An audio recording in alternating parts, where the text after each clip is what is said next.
आज एते गल किस पाई मो सुभद्रा पैसा पाई नुह तो मार्केट जीवा चलो। ओ एई कथा तो चलिलु आमे मिया बीबी शॉपिंग मॉल आसिकी पहुंच गलु बोउलो केते बड़ शॉपिंग मॉल मो जीवन रे मो देखि नथिली। भक्ता बाबू जाओ तमे नहीं आसिला धन्यवाद।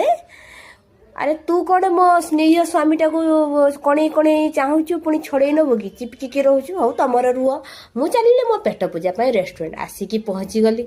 चारिआडे अनेकी देखिली अनेकी देखु देखु मोर नजर पड़गला मिया बी पाखरे। ये नुआ नुआ प्रेम होइथिबो जते बेले आ 5 वर्ष पर ठीक तो आम भलिया परिस्थिति चलिले गुपचुप खाइया पाई जते बड़ रेस्टोरेंट था मु तो गुपचुप छाड़ा आउ किछि जानिल माँ। तापरे बाबू आमर आसिले पाउरुटी पुरे पाउरुटी पाउरुटी पुरे पाउरुटी ता भितर किस जे पसा हेइछि से कथा मु कि जानि पारुछ। हो आमे तो पिठा खाइबा लोक बिंद गाई गणिबा पेट पूजा हे गला मन शांति हे गला। होई भक्त बाबू तम व्यक्ता को तमे धर मो पेट तो भारी हे जाइछि।